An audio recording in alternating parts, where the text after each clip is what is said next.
दोस्तों, आजकल दलाल पत्रकारों, नफरती पत्रकारों के बहिष्कार का मुद्दा काफ़ी गर्म है और ये कहा जा रहा है कि कुछ पार्टियों ने इन दलाल पत्रकारों का, कुछ नफरती पत्रकारों का बहिष्कार कर दिया है।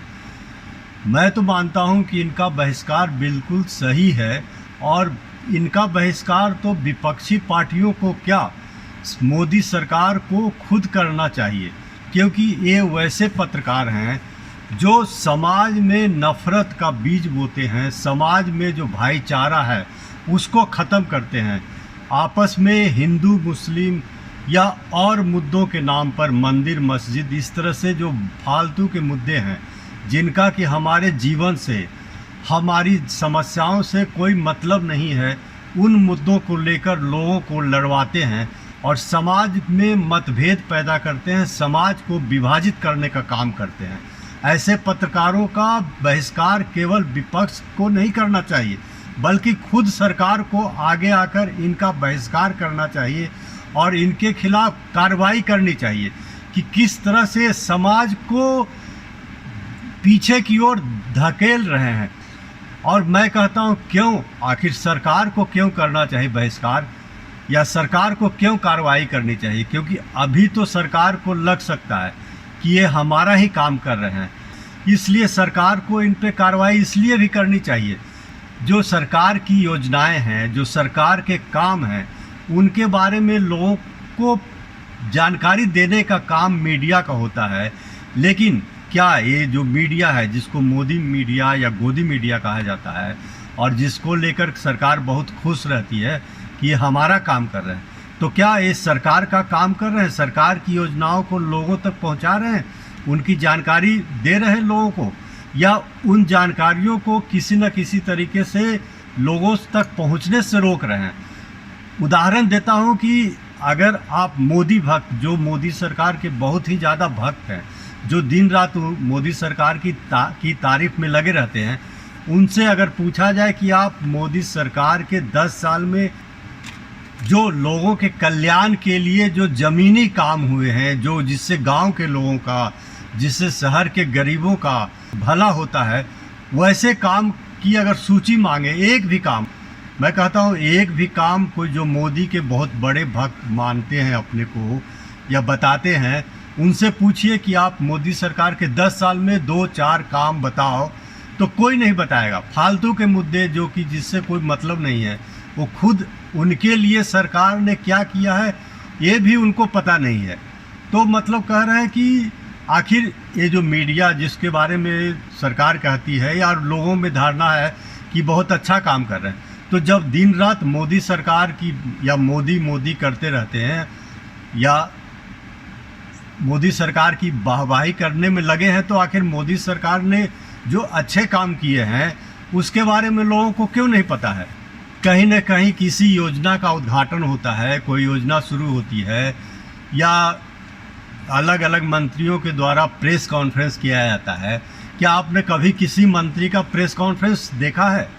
इवन लोगों से पूछे कि इस सरकार में कौन कौन से मंत्री हैं, किस मंत्री के पास कौन सा विभाग है, तो शायद 4-5 मंत्रियों के अलावा किसी के बारे में पता ही नहीं लोगों को कि कौन से मंत्री क्या काम करते हैं, कौन सा मंत्रालय किसके पास है। तो अगर इतना चैनल, जो इतने चैनल हैं, दर्जनों में चैनल हैं, और दिन रात जो है अगर मोदी सरकार की भक्ति में ही कहा जाता है, मैं नहीं कहता हूँ भक्ति में लगे हुए, लेकिन कहा जाता है या वे खुद दावा करते हैं, भक्त होने का दावा ही करते हैं, तो आखिर जो मोदी सरकार में जो मंत्री हैं, अलग अलग मंत्रालय को संभाल रहे हैं, उनके प्रेस कॉन्फ्रेंस को कौन कितना दिखाता है? हमने तो नहीं देखा कि कोई मंत्री का, किसी मंत्री का प्रेस कॉन्फ्रेंस दिखाया हो, किसी मंत्री ने किसी का उद्घाटन किया हो, किसी योजना का शुभारंभ किया हो, उसके बारे में कोई खबर मैंने तो नहीं देखी।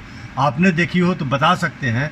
जो भी योजनाएं हैं उससे क्या लाभ मिलता है, उससे सरकार ने अगर कोई योजना शुरू की है तो उससे क्या लाभ लोग ले सकते हैं, इसके बारे में लोगों को पता है क्या? कैसे योजना शुरू हुई, कब शुरू हुई, क्या हुआ, उसका इतिहास क्या है, उसका भूगोल क्या है, तो क्या लोगों को पता है? जो दिन रात टेलीविज़न देखते रहते हैं, और टेलीविज़न पर इन्हीं चैनलों को देखते हैं।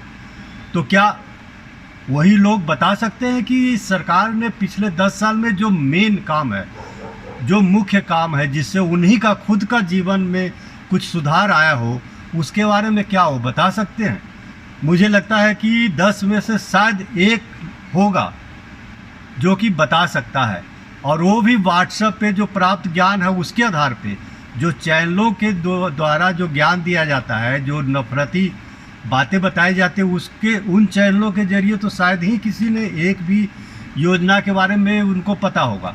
तो मैं कहता हूँ कि ये जो नफरती जो पत्रकार, जो एंकर हैं या जो चैनल हैं, उनका काम तो केवल समाज में नफरत फैलाना है। उनका काम तो समाज में जो सरकार के काम का जो असर है उससे लोगों को अनभिज्ञ करना है, उससे लोगों को दूर हटाना है। तो मैं कहता हूं कि ये काम जो विपक्ष ने किया है वह काम सरकार को ही करना चाहिए, और समाज को भी आगे आकर समाज के लोगों को भी इन सब चैनलों का, इन सब मोदी मीडिया, गोदी मीडिया के पत्रकारों का बहिष्कार होना चाहिए। कहा जाता है कि गोदी मीडिया या मोदी मीडिया के पत्रकार हैं, लेकिन असल में ये मोदी मीडिया जो है वो मोदी सरकार के ही विरोधी है।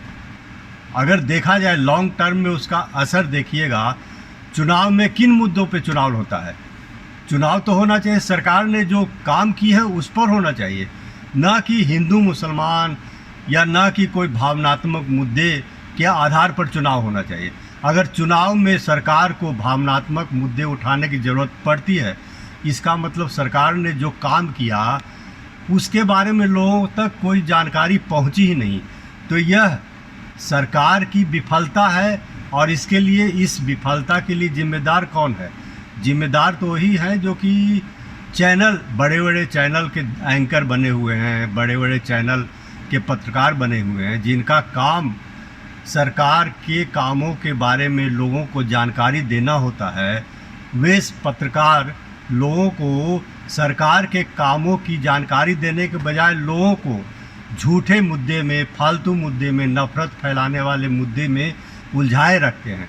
तो मैं तो यही कहूँगा कि विपक्ष को ही नहीं, सरकार को ही नहीं, पूरे समाज को इन सब दलाल, नफरती गैंग के पत्रकारों का बहिष्कार करना चाहिए। तो ये किसी के अपने नहीं हैं, जिनको लगता है कि ये जो पत्रकार अभी मोदी मोदी मोदी कर रहे हैं वो मोदी सरकार के भक्त हैं। असल में भक्त तो पैसे के हैं, असल में भक्त नफरत के हैं। तो इस तरह के पत्रकारों का बहिष्कार ज़रूरी है, और मैं मानता हूँ समाज को भी आगे आकर इन पत्रकारों का बहिष्कार करना चाहिए, क्योंकि ये पत्रकार समाज के लिए, देश के लिए, सरकार के लिए, लोगों के लिए सबसे बड़े दुश्मन हैं। तो अगर आपको मेरी बात अच्छी लगी हो तो आप इसको शेयर करें। अगर मेरी बात ख़राब लगी हो तो आप कमेंट में जाकर इसके बारे में मेरी जो राय है, मेरे जो विचार हैं, उसके विरोध में आप लिख सकते हैं। तो धन्यवाद। आगे अब मिलेंगे नए वीडियो में नए विचार के साथ। तब तक के लिए नमस्कार।